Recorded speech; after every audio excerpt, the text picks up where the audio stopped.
मोदी को गाली देने वाली रुचिका चर्चा में। रुचिका की मां की पीएम से भावुक गुहार, मेरी बेटी को गोद लेकर जीवन संवार दें। दिल्ली के जंतर मंतर पर विरोध प्रदर्शन के दौरान प्रधानमंत्री नरेंद्र मोदी के खिलाफ आपत्तिजनक टिप्पणी करने के मामले में एक नया मोड़ सामने आया है। मामले में नामजद नोएडा की एक नाबालिग लड़की रुचिका सिंह की मां ने प्रधानमंत्री नरेंद्र मोदी का आभार जताते हुए भावुक अपील की है।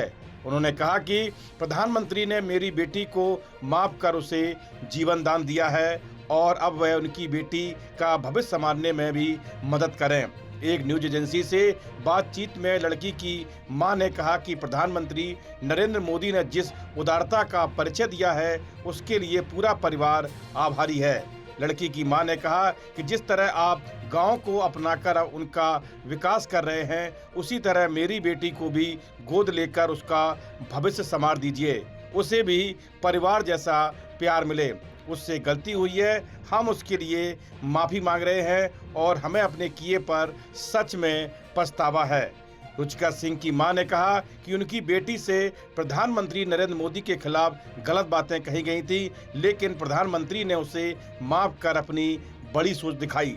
उन्होंने कहा, आज मेरी बेटी का जन्मदिन है और प्रधानमंत्री मोदी ने उसे सबसे बड़ा तोहफा दिया है। उन्होंने उसे माफ कर नई जिंदगी जीने का मौका दिया है। आज मुझे लगता है कि मेरी बेटी का नया जन्म हुआ है। इसके लिए मैं हाथ जोड़कर प्रधानमंत्री का धन्यवाद करती हूँ।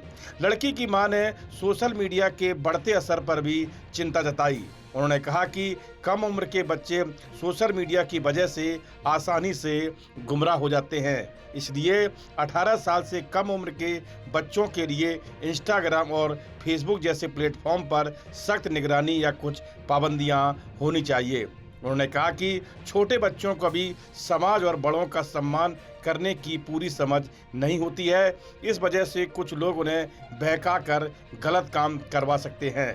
लड़की की मां ने अपनी बेटी के खिलाफ एफआईआर भी वापस लेने की मांग की है। उन्होंने कहा कि एफआईआर में उनकी बेटी की उम्र गलत लिखी है।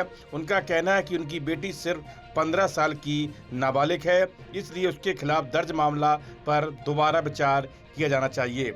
उन्होंने कहा कि पुलिस अब भी उनके घर आ रही है। इसके अलावा कुछ अन्य लोग धमकियां भी दे रहे हैं। महिला ने कहा कि हमारे घर गाड़ियां भर भर कर लोग आ रहे हैं। आखिर हम कैसे माफ़ी मांगें, हम कैसे समझाएं कि हमें अपनी गलती का एहसास है।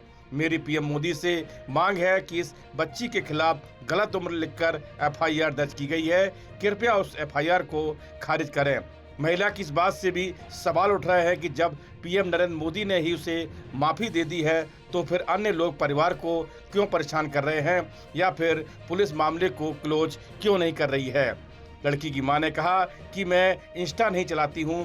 मैंने जब पहली बार सुना तो दुख हुआ। देश के बहुत सारे बच्चे ही इस अवस्था में आ चुके हैं कि गलत भाषा का इस्तेमाल करते हैं। मेरी मांग है कि 10 से 20 साल की आयु के बच्चों के लिए इंस्टाग्राम बैन कर दिया जाए। ऐसे बच्चों को किसी आंदोलन में भी न जाने दिया जाए। इन बच्चों को पता नहीं कि किसी से कैसे बात करनी है। इन लोगों का इस्तेमाल हो जाता है और कोई भी कुछ भी बोल देता है। मां ने अपनी बेटी की गलती मानते हुए कहा कि मेरी बेटी से एक गलती हुई है, लेकिन उसका ये मतलब नहीं कि आप लोग उसके लिए इतनी घिनौनी और भद्दी बातें करेंगे। क्या यह सब सही है? उन्होंने कहा था कि पिछले कुछ दिनों में जिन बच्चों ने उनके और उनकी मां के खिलाफ गलत भाषा का इस्तेमाल किया है, उन्हें सजा देने के बजाय समझाने और सही रास्ता दिखाने की जरूरत है।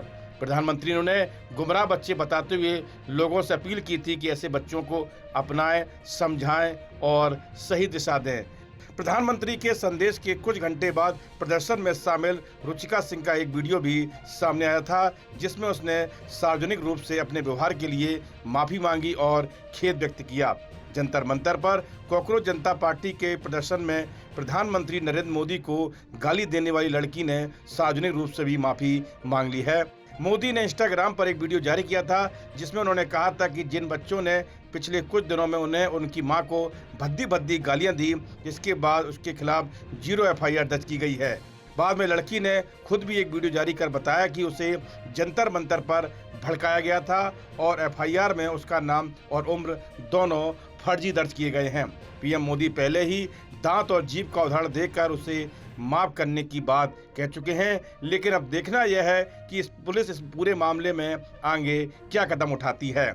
इस वीडियो में इतना ही। आप देखते रहिए GUP उत्तराखंड।